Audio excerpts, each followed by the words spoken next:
Él ha cambiado mi lamento en alabanza. Ha ceñido mi vida con su Santo Espíritu.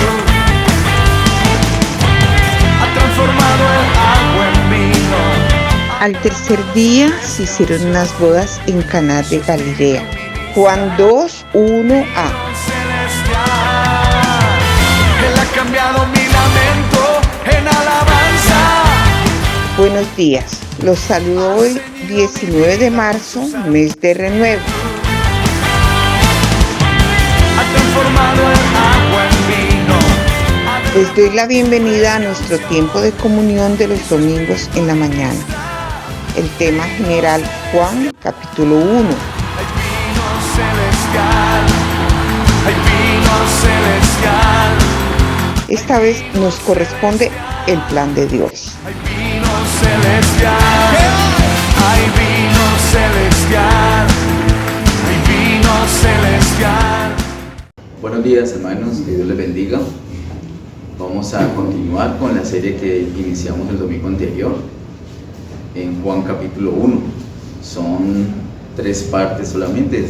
Hoy nos corresponde la segunda parte y se trata de el plan de Dios. Oremos. Padre, en el nombre de Jesús, gracias te damos por esta nueva oportunidad. Señor, estamos delante de ti con nuestro corazón abierto, dispuesto, sediento, hambriento de ti, de tu presencia, amado Dios. Impártenos tu vida, Señor, por medio de tu palabra. En el nombre de Jesús. Amén. En Juan capítulo 1, hace 8 días vimos los primeros 18 versículos con el tema El Verbo se hizo carne. Hoy vamos a ver la siguiente parte de este capítulo. Es una parte muy larga que está desde el versículo 19 hasta el final, hasta el versículo 51.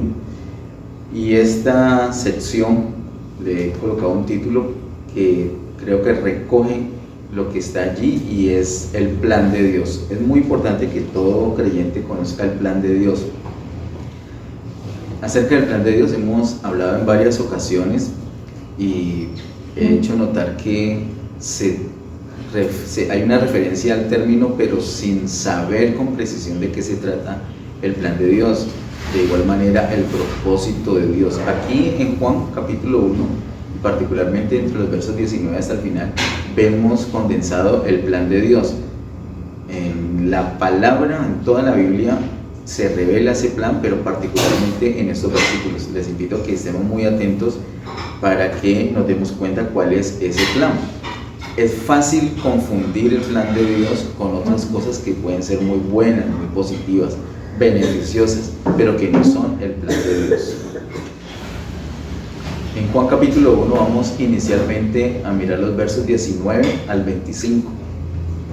Juan capítulo 1, versos 19 al 25 dicen: Este es el testimonio de Juan, cuando los judíos enviaron de Jerusalén sacerdotes y levitas para que le preguntasen: ¿tú quién eres? Confesó y no negó, sino confesó: yo no soy el Cristo. Yo voy a hacer una pausita necesaria allí. A él no le habían preguntado todavía si era el Cristo. ¿Ustedes notan eso? Solamente el verso 19 dice: este es el testimonio de Juan cuando los judíos enviaron de Jerusalén sacerdotes y levitas para que le preguntasen: ¿tú quién eres? A él todavía no le habían dicho: tú eres el Cristo. Sin embargo, la respuesta de Juan en el verso 20 fue: confesó y no negó, sino confesó: yo no soy el Cristo.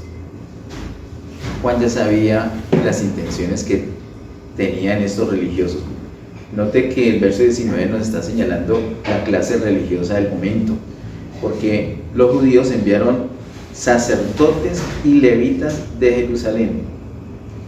La clase religiosa estaba muy interesada en esta persona que había aparecido, Juan Bautista.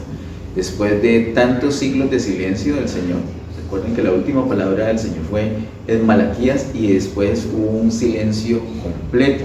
De hecho, se ha prohibido hablar en el nombre del Señor, se ha prohibido profetizar. Y el Señor literalmente rompe el silencio con su profeta Juan Bautista. Entonces eso fue una conmoción, y él hablaba con mucha autoridad, una autoridad que venía de parte de Dios. Así que la clase religiosa estaba muy interesada en quién era esta persona, y ellos tenían la pretensión que este era el Mesías. Entonces anticipadamente él dijo: yo no soy el Cristo. Verso 21, y le preguntaron: ¿qué pues? ¿Eres tú Elías? Dijo: no soy. ¿Eres tú el profeta? Y respondió: no. Había una insistencia de la clase religiosa en indagar si él era alguien muy importante, el Mesías. Pretendían eso, aunque no lo dice explícitamente, pero Juan lo percibió así. Si era el Mesías, si era Elías, o una expresión muy especial que usa el verso 21: ¿eres tú el profeta? En cuanto a esa expresión, tenemos que referirnos a Deuteronomio 18. Vamos a mirar 2 versos de allí para tener claridad. Deuteronomio capítulo 18,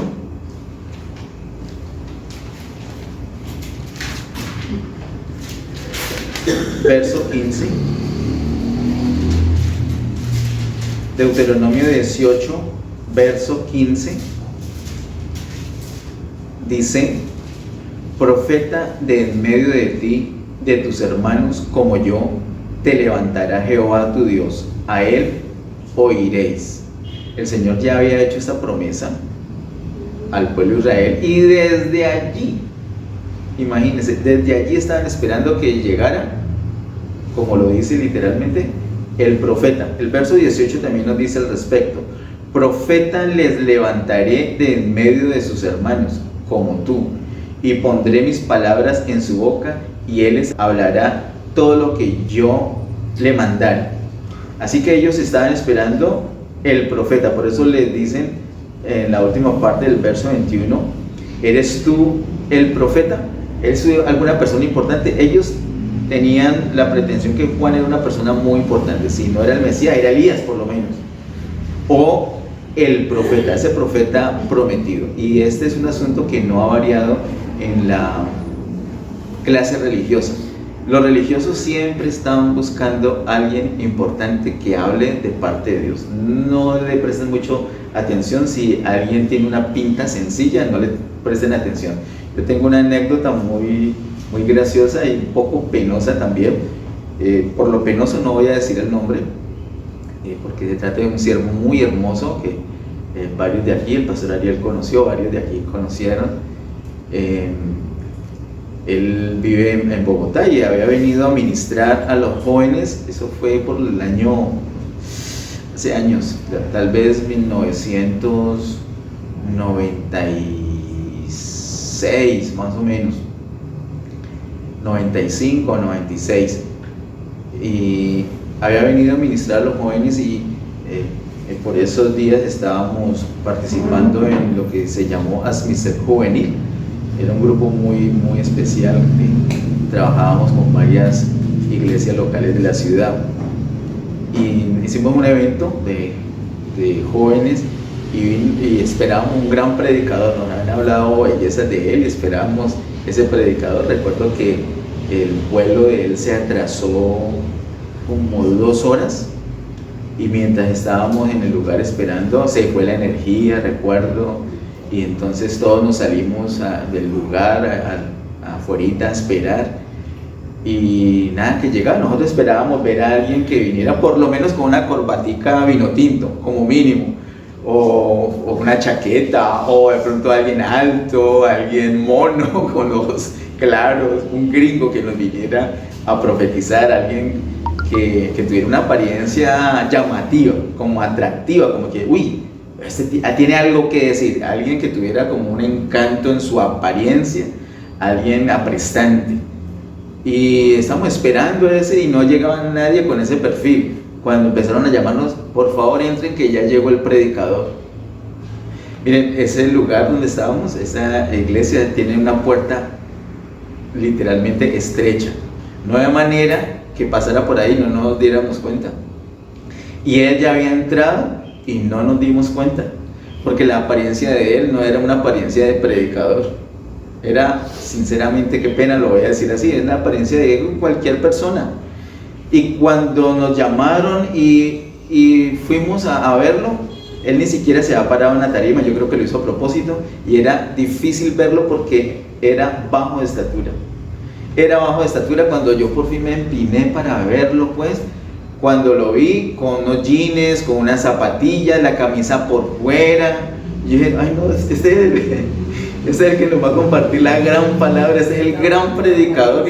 Y sinceramente no me dio como buena espina la apariencia. Y dije, este hombre sí nos va a decir algo de parte de Dios. Pero la demora fue que ese hombre empezara a hablar. Y literalmente empezó a hablar de parte de Dios. Y no solamente fue esa reunión era a líderes juveniles. Y luego en otra iglesia de local más grande hubo ya la reunión con con los jóvenes de la ciudad. Hubo un lleno completo y él también ministró la palabra de una manera espectacular, y él sigue ministrando la palabra y sigue sirviéndole al Señor.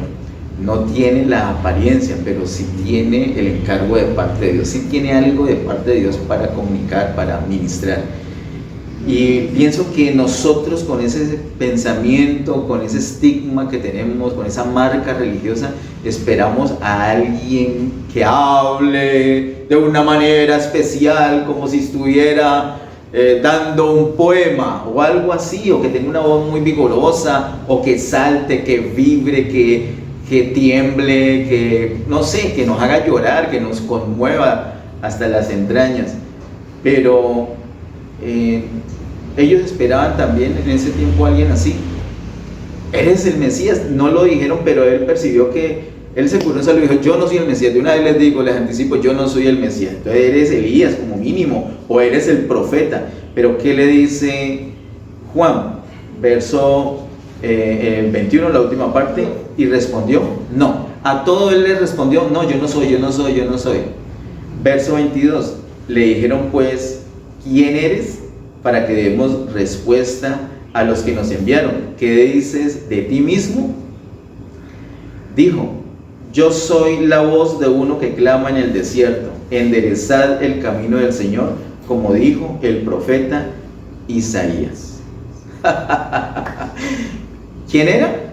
¿Qué dijo Juan de sí mismo? ¿Yo soy qué? Yo soy la voz. La voz.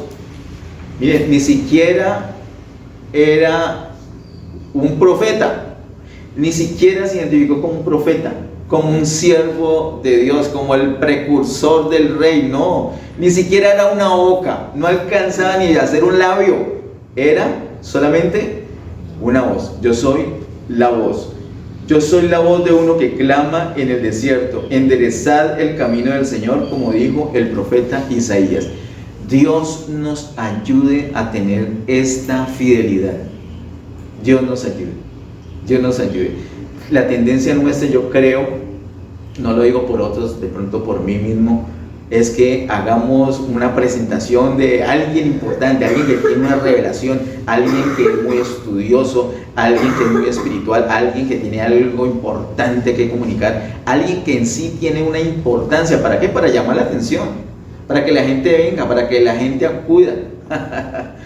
Ojalá le dieran más me gusta a las prédicas en nuestro canal de YouTube, pero vamos a promocionarlo de alguna manera interesante para que la gente, porque si la gente le dice, no, eso es una voz, de pronto no va a ser tanto, pero si le dicen, es el gran profeta, es el gran apóstol, es el gran maestro, etcétera, etcétera, la clase religiosa gusta de eso. En ese entonces también, y ellos le dijeron, ¿quién eres? Porque necesitamos dar una respuesta. ¿Qué le vamos a decir a la gente?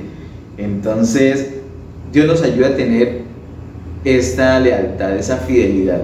No solo, el que habla no importa, el que habla no es nada, sinceramente, solamente es la voz. Lo que importa es lo que está diciendo.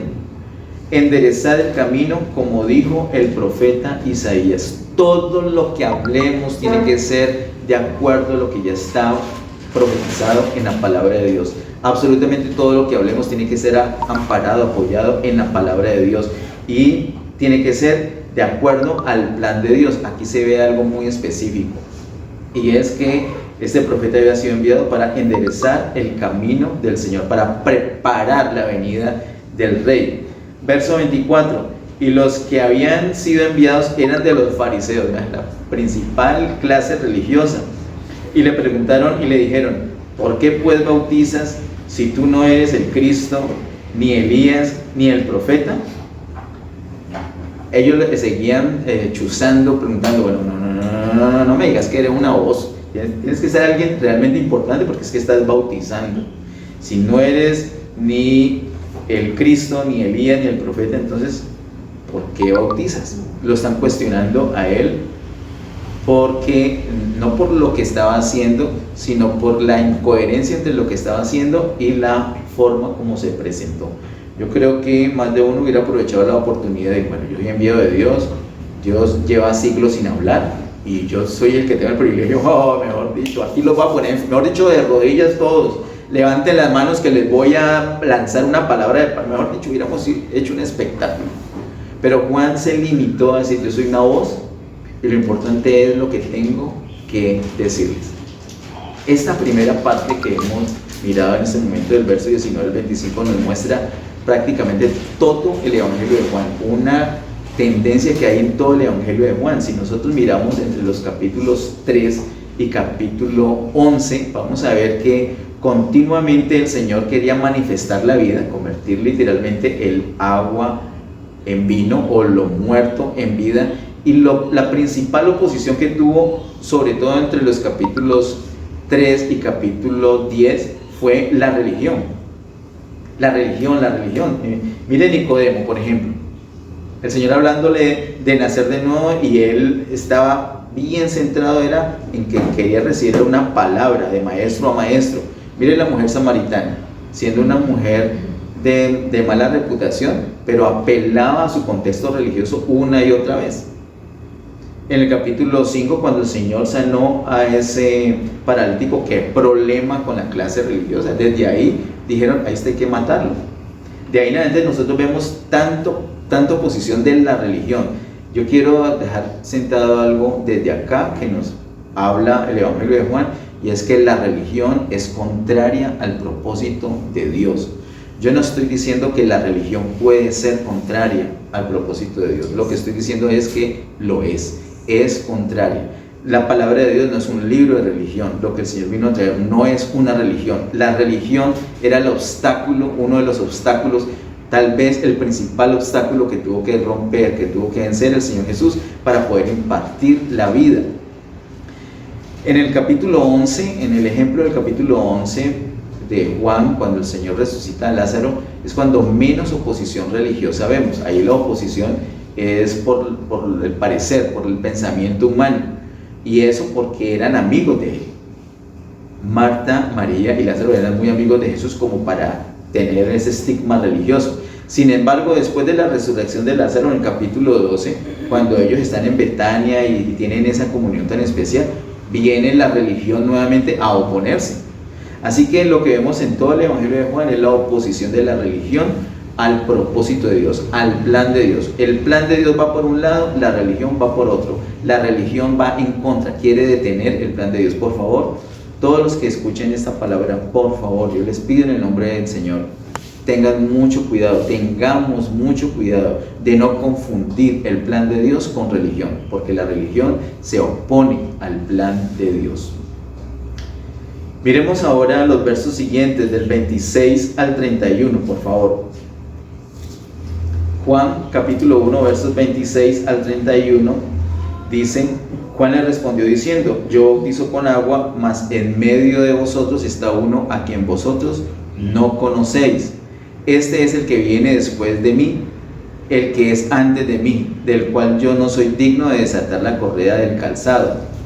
Estas cosas sucedieron en Betábara, al otro lado del Jordán, donde Juan estaba bautizando. El siguiente día vio Juan a Jesús que venía a él y dijo: he aquí el Cordero de Dios que quita el pecado del mundo. Este es aquel de quien yo dije: después de mí viene un varón, el cual es antes de mí, porque era primero que yo, y yo no le conocía, mas para que fuese manifestado a Israel, Por esto vine yo bautizando con agua. Vamos a hacer una pausita ahí en el verso 31. Viene el Señor Jesús, ¿no? Mire lo que dice el verso 29. El siguiente día vio Juan a Jesús que venía a él y dijo: he aquí el Cordero de Dios que quita el pecado del mundo. Juan es la persona escogida por Dios para literalmente recomendar a Jesús. Ya les recomiendo a él. Él es Jesús. ¿Cómo lo recomendó? Aquí viene el rey. Todos de rodillas a aclamar a este rey. O lo presentó como el león de la tribu de Judá. ¿Ustedes creen que Jesús es el león de la tribu de Judá? Sí. Lo es, de hecho, pero no lo presentó así. No lo presentó como un león. No lo presentó como el rey de reyes ni el señor de señores. Ni siquiera, siendo que lo es, sin duda. Lo presentó como ¿qué? El cordero. Como el cordero. de Dios. Un cordero, ni siquiera una oveja, sino una oveja pequeña. Un cordero. He aquí el Cordero de Dios que quita el pecado del mundo. Así que, ¿se imagina la clase religiosa como estaba recibiendo este mensaje? Primero, ¿quién les está hablando? Una voz. ¿A quién les está presentando? A un cordero. Oh, por Dios, eso no es atractivo. Para la religión no es atractivo. Para la religión es atractivo que venga alguien importante. Bueno, este era una voz, ¿qué se va a hacer? Pero ¿a quién lo va a presentar? ¿A uno grande, a uno tremendamente grande, a un gigante? No, a un pequeñito, indefenso, frágil, tierno, cordero. Y que estaba no para ser bonito, no para ser admirado. ¿Para qué era ese cordero? Según dice Juan cuando lo presenta. Dice el verso 29: he aquí el Cordero de Dios que quita el pecado del mundo. Por supuesto que estaba Juan Bautista aludiendo al Cordero de Éxodo 12, al Cordero para la redención. Así que está presentando no a un general, sino a un redentor. Y para ser redentor no puede ser grandote, un león. ¿Cómo clavan a un león en la cruz? En cambio un cordero sí. Presentó no a uno grande, presentó a un pequeño. Miren, el plan de Dios es así. El que lo presenta es una voz y el presentado es un cordero. Ese es el plan de Dios. El plan de nosotros no tenemos que pretender ser mucha cosa para hablarle a la gente. Nosotros no tenemos que impresionar a la gente. Nosotros simplemente somos una voz. Somos llenos de imperfecciones, llenos de debilidades. Lo que pasa es que tenemos al Señor y tenemos un mensaje que decir. Lo importante de nosotros realmente es que podamos ser una voz. Y si no tenemos voz, pues somos unas letras. Y si no somos voz o letras, somos una vida que puedan ver, donde se refleje el Señor.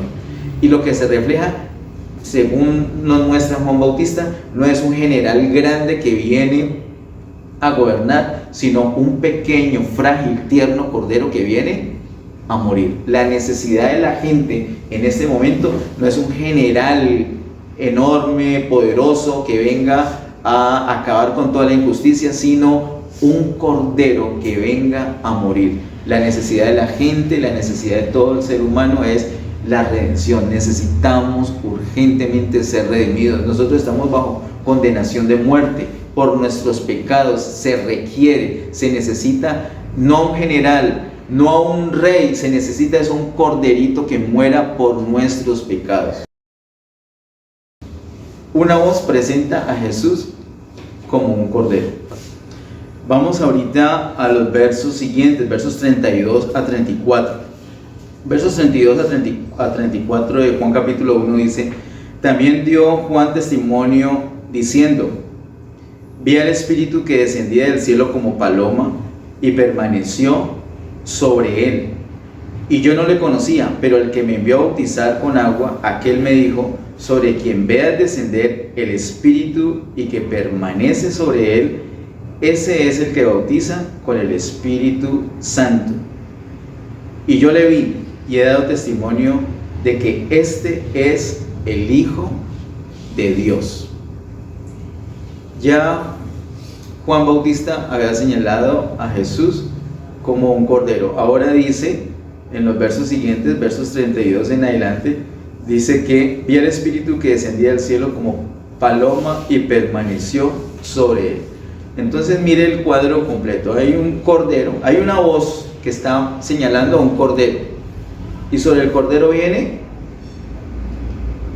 una paloma. Una paloma. ¿Y quién es esa paloma? Ahí lo dice explícitamente: el Espíritu Santo. El Espíritu Santo. Entonces, nuevamente nosotros vemos aquí el complemento del plan de Dios. Se necesita a un corderito, un pequeño corderito para la redención. Y ahora una paloma que es más pequeña que el corderito.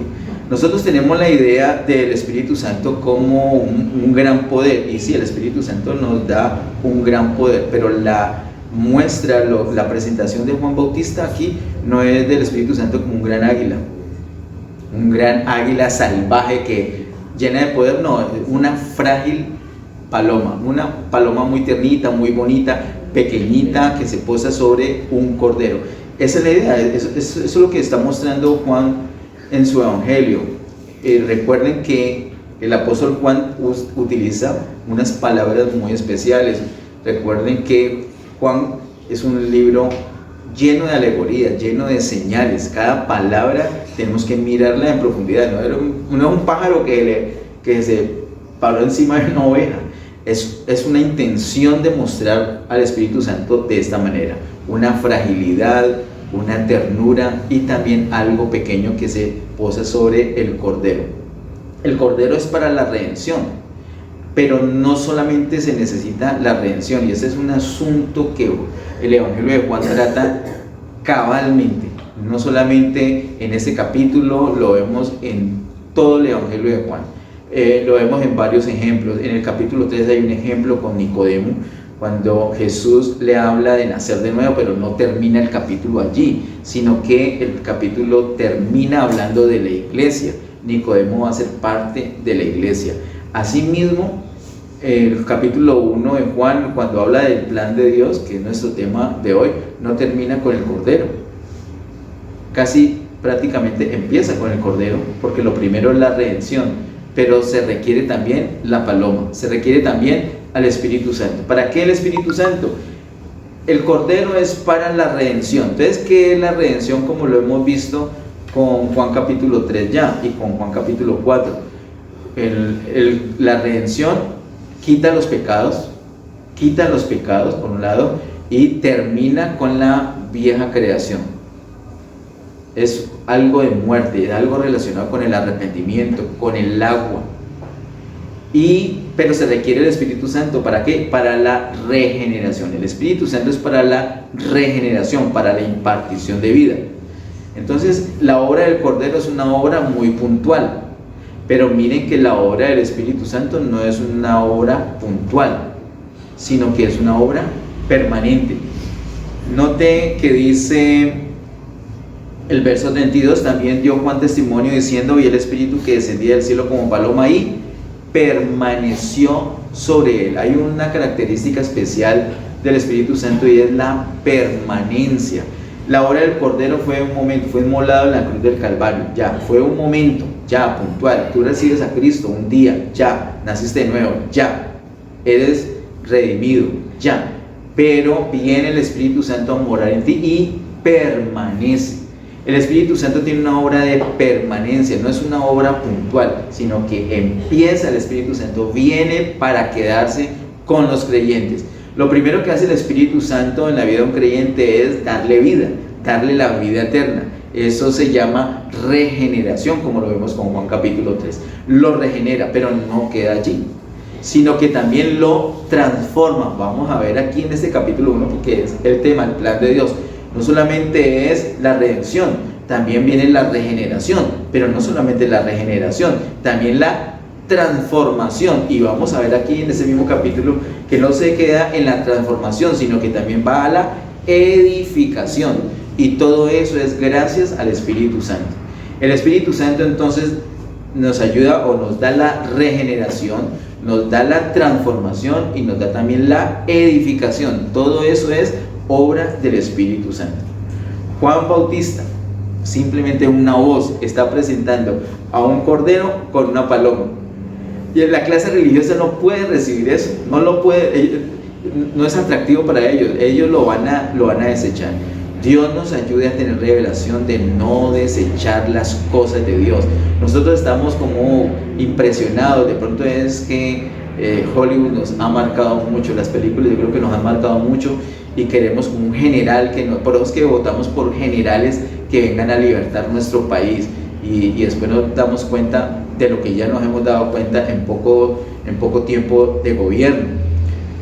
Nosotros tenemos que mirar ese plan de Dios. El plan de Dios no es las cosas majestuosas, poderosas, no, es un asunto de, número 1, un cordero para la redención, número 2, una paloma para la regeneración, para la transformación y para la edificación. Dos cosas chiquitas, dos cosas tiernas, pero llenas de vida.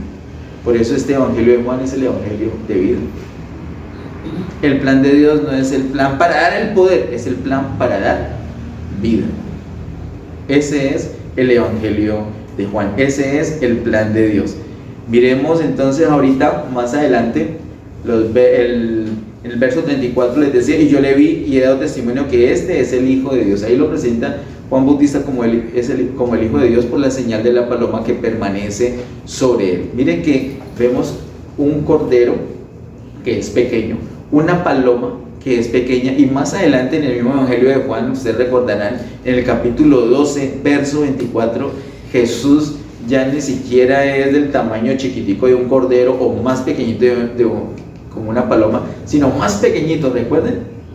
En Juan 12, 24, un grano de trigo que cae a tierra. Ese es el evangelio de Juan. Ese es el plan de Dios, ser una cosa pequeña que se pueda impartir, porque el propósito es impartir esa vida. Es un asunto de vida. El plan de Dios es un asunto de vida. Vamos a los versículos siguientes, versos 35 al 42. Dice versos 35 al 42 de allí de Juan capítulo 1.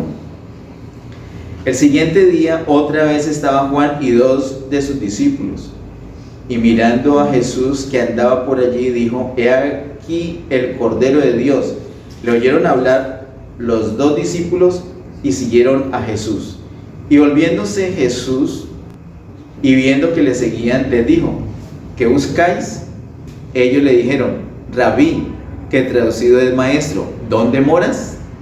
Les dijo: venid y ved. Esa palabra, les recomiendo esa palabra, esa frase, no la vamos a ahondar el día de hoy, pero es una palabra muy especial, venid y ved, y la usa mucho el apóstol Juan. Les dijo: venid y ved.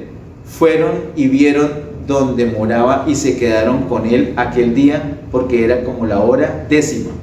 Andrés, hermano de Simón Pedro, era uno de los 2 que había oído a Juan y habían seguido a Jesús. Este halló primero a su hermano Simón y le dijo: hemos hallado al Mesías, que traducido es el Cristo. Y le trajo a Jesús, y mirándole Jesús dijo: tú eres Simón, hijo de Jonás, tú serás llamado Cefas, que quiere decir Pedro. Y hagamos una necesaria pausa allí en el verso 42. Cuando esa voz muestra al cordero con la paloma, básicamente eso es lo que está sucediendo. La clase religiosa se resiste.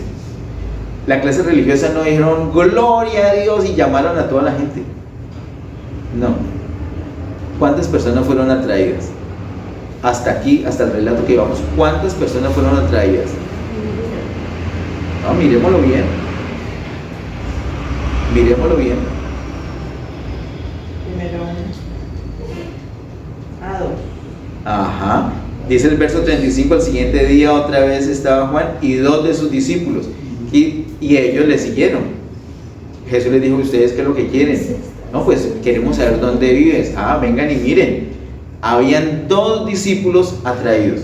Yo creo que esos fariseos, esos religiosos que fueron a indagar a Juan Bautista, no eran 2. Yo pienso que era una comisión grande, y yo me imagino que lo bombardeaban con preguntas, porque estaban interesados. Dije: este tiene que ser alguien importante, alguien famoso.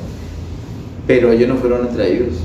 Cuando una voz les dice, aquí está el cordero con la paloma, yo, eso no es que van a ser atraídos, pero 2 sí fueron atraídos. ¿Tú has compartido el Señor a la gente? Inmediatamente son atraídos. Nosotros queremos que vengan 200. A veces no vienen ni 20.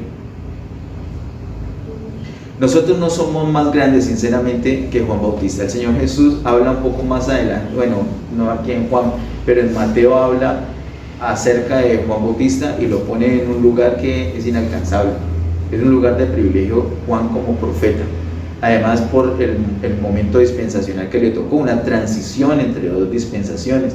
Así que es un gran profeta, es un gran predicador. Lo vemos aquí en el capítulo 1, vemos que es un gran predicador. Ese gran predicador logró atraer ¿cuántas personas?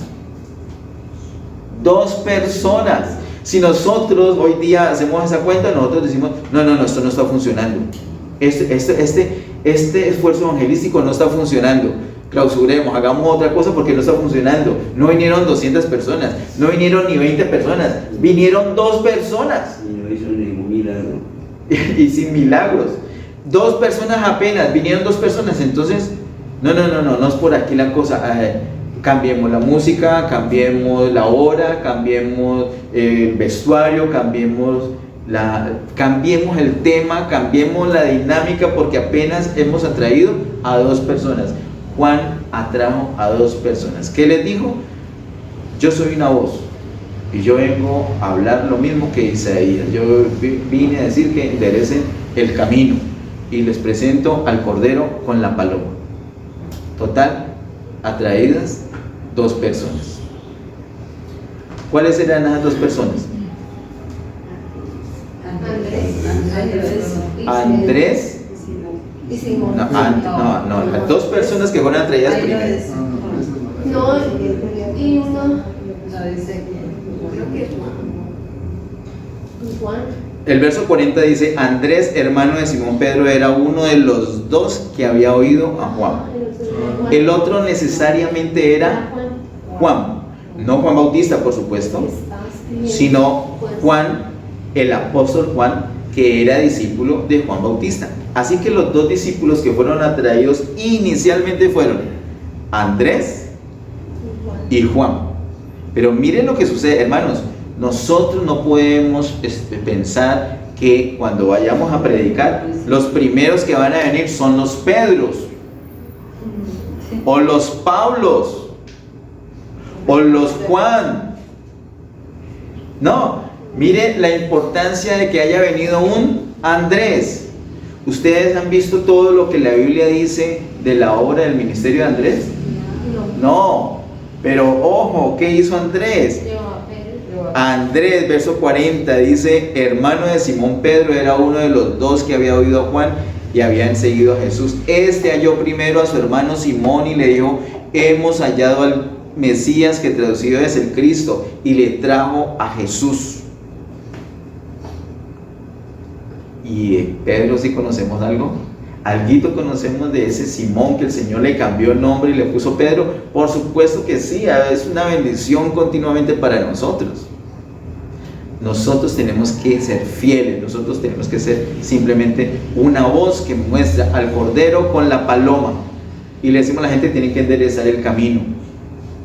Eso no es atractivo, cambiemos el tema. Entonces digámosle que el Señor les va a satisfacer todos sus deseos.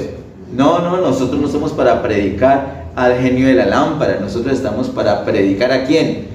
Al león de Judá, al gran genio. No, al Cordero con la paloma. La gente necesita la regeneración. Primero necesita la redención, la regeneración, la transformación y la edificación. Miremos qué queremos hacer. Queremos ser usados como Juan Bautista. Queremos ser instrumentos en las manos del Señor. Entonces enfoquémonos al deseo del Señor. Por eso el tema de hoy es el plan de Dios.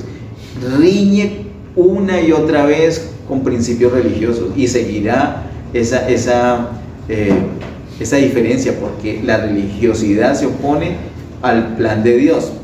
Miren lo que sucede. El verso 42, Jesús lo que le dijo cuando miró a Simón, le dice, tú eres Simón, hijo de Jonás, tú serás llamado Cefas, que quiere decir Pedro. Acerca de esto, tenemos mucho que decir, solamente voy a mencionar algunas cosas. Ustedes saben que Pedro significa piedra. Vamos por favor un momentico a Mateo capítulo 16, verso 18. En Mateo capítulo 16, verso 18 dice: y yo también te digo que tú eres Pedro, y sobre esta roca edificaré mi iglesia, y las puertas del Hades no prevalecerán contra ella. En el verso 18, el Señor Jesús le está diciendo a ese Simón, le está diciendo: tú eres Pedro. Acabamos de ver que en el capítulo 1 de Juan el Señor le dice: tú serás llamado Pedro. Aquí ya lo está llamando Pedro, en Mateo 16, 18. Cuando el Señor le habla de ¿qué? Cuando el Señor le habla de la edificación de la iglesia, hermanos. Recordemos que la Biblia es una perfecta unidad, una coherencia. Cuando habla de Pedro, cuando habla de roca, está hablando de edificación de la iglesia. Eso está en Mateo capítulo 16, verso 18. También quiero que miremos en 1 de Pedro 2:5. Se me hace acordar de JCP, 1 de Pedro 2:5, la vez de las piedras. 1 de Pedro capítulo 2, verso 5 dice: vosotros también, como piedras vivas, sed edificados como casa espiritual y sacerdocio santo, para ofrecer sacrificios espirituales aceptables a Dios por medio de Jesucristo. Ahí nos habla de edificación. ¿Nota? Cada vez que se hable de Pedro, cada vez que se hable de roca, se tiene que hablar de edificación. ¿Edificación de qué en Mateo 16, 18? De la iglesia. ¿Edificación de qué en 1 de Pedro 2:5? Ser edificados como casa espiritual. ¿Cuál es esa casa espiritual? La iglesia de Dios. Cada vez que se hable de Pedro, cada vez que se hable de piedra, cada vez que se hable de roca, se está hablando de edificación. Así que esos discípulos, esos dos discípulos son atraídos. Uno de ellos trae a uno más. ¿Y ya van? ¿Cuántos van? Ya van 3 discípulos. 3 discípulos son atraídos. Y el Señor ahora a uno de ellos le habla de edificación, a Pedro. Volvamos por favor a Juan capítulo 1. Juan capítulo 1. El Señor le dice allí en Juan 1:42, le dice a Simón: tú eres Simón, hijo de Jonás, tú serás llamado Cefas, que quiere decir Pedro, y sabemos que es piedra. Aquí estamos hablando de una transformación. Recordemos lo básico, el hombre fue creado, fue hecho de ¿qué? De barro. Ese Simón está hecho de barro, pero va a sufrir una transformación. Va a ser transformado ¿en qué? En piedra. ¿Y para qué sirve la piedra? Para edificar. Siempre insisto en esto porque es un asunto recurrente en la Biblia. Siempre que se hable de Pedro, siempre que se hable de piedra, siempre que se hable de roca, tenemos que pensar en edificación. Así que ese Simón es de barro, pero va a sufrir una transformación que lo va a llevar a ser piedra. ¿Para qué esa piedra? Para la edificación. ¿Edificación de qué? Edificación de la casa. ¿Qué casa? Una casa espiritual. ¿Qué casa espiritual? La iglesia.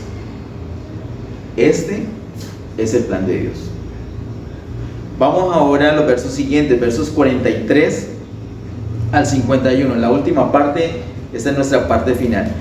El siguiente día quiso Jesús ir a Galilea y halló a Felipe y le dijo: sígueme. Y Felipe era de Betsaida, la ciudad de Andrés y Pedro. Felipe halló a Natanael y le dijo: hemos hallado a aquel de quien escribió Moisés en la ley, así como los profetas, a Jesús, el hijo de José de Nazaret. Natanael le dijo: ¿de Nazaret puede salir algo de bueno?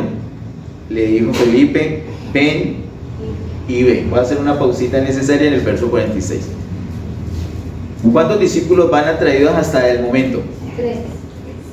Hasta antes de leer esto, 3. Ahora hay otro. ¿Cuál?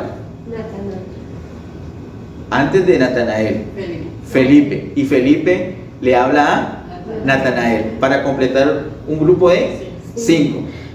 Todo ese esfuerzo, todo lo que ha pasado, eso no fue el mismo día. Mire que dice al siguiente día. Todo eso ha pasado y apenas han ganado 5 seguidores. Pero uno de ellos ya tuvo la revelación de la transformación en piedra para la edificación. Y vamos a ver lo que sigue, la revelación que va a tener otro de estos.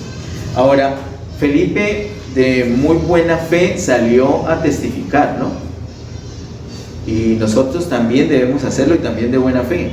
En ese intento, en ese ejercicio de hablar del Señor, ¿hemos cometido errores alguna vez? ¿Hemos dicho algunas cosas que no son? ¿Hemos predicado cosas que no son exactamente como están en la Biblia? Sí, ¿es cierto? Sí. Nos pasa, no de mala fe, espero, nos pasa, pero porque no tenemos el conocimiento completo no podemos dejar de testificar. Sí debemos tener cuidado, y cuando caemos en la cuenta que de pronto no manejamos el tema, entonces lo que le podemos decir a la persona es lo mismo que hizo Felipe. ¿Qué hizo Felipe? Verso 46, la última parte. Ven y ve. Mira, yo sinceramente de pronto no te estoy diciendo con exactitud las cosas, no he estudiado mucho la palabra, no conozco mucho de Jesús, pero sí te doy un consejo. ¿Cuál? Ven y ve. Y la persona va y ve. Miren lo que hizo la mujer samaritana. La mujer samaritana va, después de su conversión, va donde los hombres samaritanos. Les dije: he encontrado un hombre que me dijo todo lo que yo he hecho. ¿No serás el Cristo?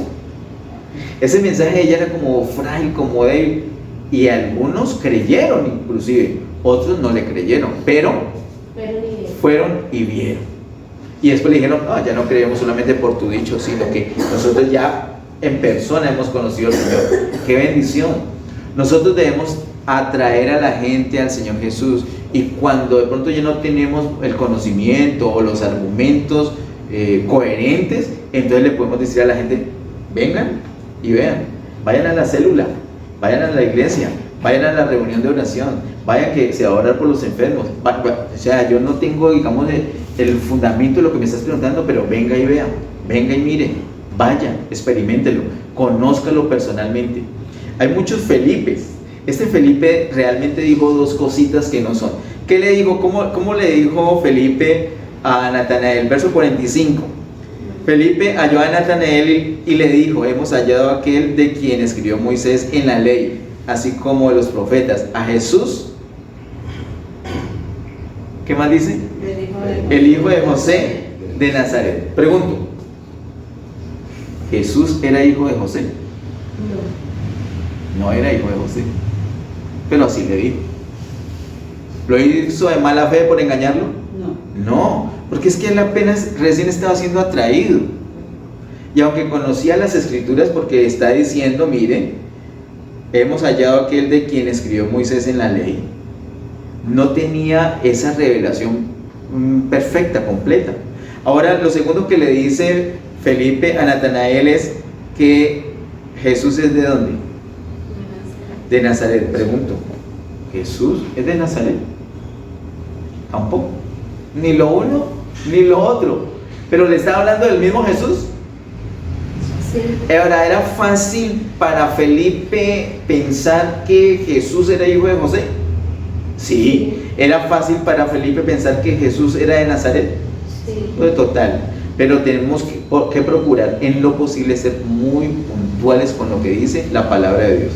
Cuando ya no somos capaces, cuando no podemos ir más allá, entonces ¿qué hacemos? Ven y ven.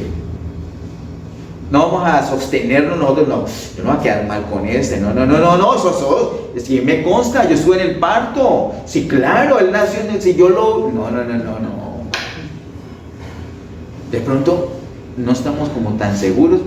Venga y vea. Al respecto quiero aprovechar para que miremos en Mateo 1:16, para cuando se nos ofrezca de pronto esa misma situación de Felipe. Mateo 1:16 dice: Y Jacob engendró a José, marido de María, de la cual nació Jesús, llamado el Cristo. La Biblia es muy hermosa, ¿no? Es quirúrgica. Miren lo que dice. Y Jacob engendró ¿a quién? A José. Felipe lo que tenía en la cabeza, José, el papá de Jesús. Pero ¿qué dice la Biblia? José, marido de María, de la cual nació Jesús, llamado el Cristo. Bien clarito, bien clarito. Ahora miremos por favor Lucas capítulo 2, verso 4 al 7. Lucas capítulo 2, verso 4 al 7 dice: y José subió de Galilea, de la ciudad de Nazaret, a Judea, a la ciudad de David, que se llama Belén, por cuanto era de la casa y familia de David, para ser empadronado con María su mujer, desposada con él, la cual estaba encinta. Y aconteció que estando ellos allí, ¿ellos dónde? En Belén. Y aconteció que estando ellos allí, se cumplieron los días de su alumbramiento, y dio a luz a su primogénito, y lo envolvió en pañales, y lo acostó en un pesebre, porque no había lugar para ellos en el mesón. ¿Dónde estaba el pesebre? ¿En Belén? No, sí, en Belén. ¿En Nazaret? No, en Belén. Ahí, en Belén. Así que, siendo bien estrictos, la palabra nos muestra, realmente no era hijo de José y de Nazaret. Ahora, eso escandalizó mucho a Natanael. Miren lo que dice el verso 46. Natanael le dijo: ¿de Nazaret puede salir algo de bueno? Le dijo Felipe: ven y ven. Ante esa pregunta, él vino mejor que él mismo vaya, lo constate por su propia cuenta. Entonces, aprendamos también de Felipe. Una buena intención, y a tiempo dijo: no, vaya y entérese por usted mismo. Verso 47. Cuando Jesús vio a Natanael que se le acercaba, dijo de él: he aquí un verdadero israelita en quien no hay engaño. Le dijo Natanael: ¿de dónde me conoces? Respondió Jesús y le dijo: antes que Felipe te llamara, cuando estabas debajo de la higuera, te vi. Respondió Natanael y le dijo: Rabí, tú eres el Hijo de Dios, tú eres el Rey de Israel. Natanael ahora ya lo conoció como al Cristo, como el Mesías, ¿cierto? Como el Rey de Israel. Tú eres el Hijo de Dios, tú eres el Rey de Israel. Natanael se quedó sorprendido que, sí, yo estaba solo bajo la higuera, nadie me vio. ¿Quién sabe qué estaba haciendo él? Yo me imagino.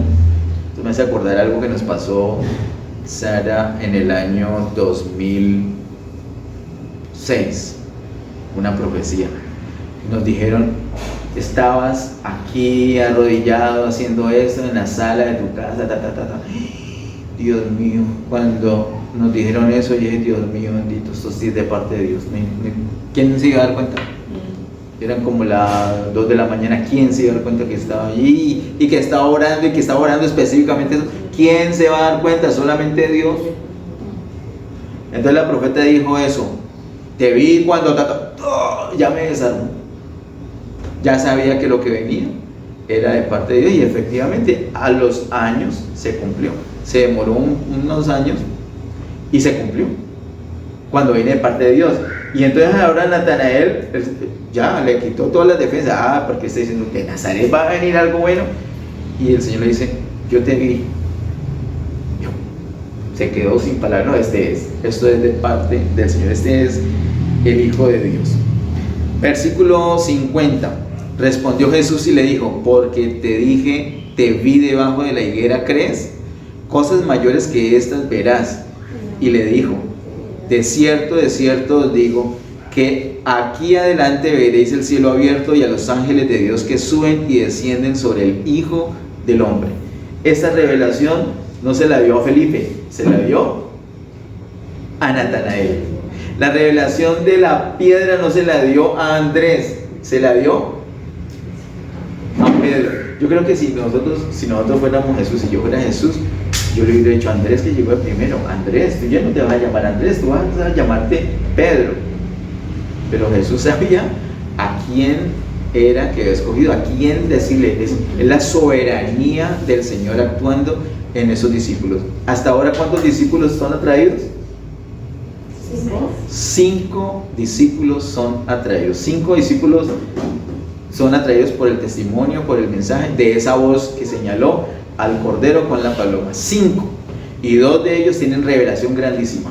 Pedro tiene la revelación entonces de la transformación para hacer una piedra para la edificación. ¿Y qué revelación tiene ahora aquí en Natanael? Cuando le dice lo del verso 51, aquí está aludiendo al Señor Jesús. Está aludiendo al sueño de Jacob de Génesis 28, 10 al 22. Solamente menciono la cita para que la revisen y les quiero contar de qué se trata o recordar. Jacob, huyendo de su hermano, le tocó dormir en la intemperie y tomó una piedra de almohada, y cuando se despierta se da cuenta que está en la presencia del Señor. Y qué susto que le pegó. El Señor está aquí, yo no sabía. Esto es casa de Dios, eso es puerta del cielo y casa de Dios. Y coge la piedra, la unge y declara que es Betel, o sea, casa de Dios. ¿Quién es esa escalera que él vio? Porque él vio en el sueño, Jacob ve en el sueño una escalera que está apoyada en el suelo y que va hasta el cielo, y en el cielo ve al Señor. ¿Quién es esa escalera? El Señor Jesús. El Señor dice aquí, en el verso 51, de cierto os digo, de aquí adelante veréis el cielo abierto y a los ángeles de Dios que suben y descienden sobre el Hijo del Hombre. El Hijo del Hombre es la escalera. Él es, como más adelante en este mismo evangelio dice, el único camino que va al Padre. Lo que pasa es que es un camino vertical, ¿cierto? Lo muestra aquí como esta escalera. El Señor es el que posibilita, da esta bendita realidad, este gran milagro de unir, literalmente unir cielo y tierra. Los une. Donde está, miren, entonces miren que es una suma de cosas. Donde tenemos al Cordero, donde tenemos la paloma, donde tenemos la piedra y donde tenemos la casa, tenemos un contacto directo con el cielo. Aquí en este lugar donde estamos, tenemos la redención, claro. Tenemos la regeneración, claro. Tenemos la transformación, claro. Tenemos la edificación, claro. ¿Saben qué es este lugar? Casa de Dios y puerta del cielo. Donde quiera que se manifiesten las cosas que muestra aquí Juan capítulo 1, tenemos un contacto directo con el cielo. Se unen, cielo y la tierra se unen gracias al Hijo del Hombre, gracias al Señor Jesús. ¿Cuál es el plan de Dios entonces? El plan de Dios no es solamente el Cordero, y sabemos que no es religión, y que no es el gran general, que no es el gran poder. Yo sé que la iglesia clama por poder, y la iglesia hasta reclama poder, pero el plan de Dios, como lo vemos en Juan capítulo 1, es el Cordero con la paloma para la piedra, para la edificación. Es decir, la redención, la regeneración, la transformación y la edificación. Esas palabras. Primero, la redención. Segundo, la regeneración. Tercero, la transformación. Y cuarto, la edificación. El plan de Dios no es solamente salvarte. El plan de Dios es salvarte para la edificación. Y ese es el plan, ese es el mensaje que nosotros vemos en todo el evangelio de Juan. ¿Para qué resucitó a Lázaro? Para que estuviera en comunión. En el capítulo 12 lo vemos. Para que estuviera en comunión. La vida es para la edificación. La regeneración tiene un propósito y es la edificación, la morada del Señor. El plan de Dios es salvarnos para construir con esa base, para ser transformados, para ser llenos de vida, para ser transformados y hacer una edificación. Bueno, hasta aquí nuestro tema de hoy. Vamos a orar.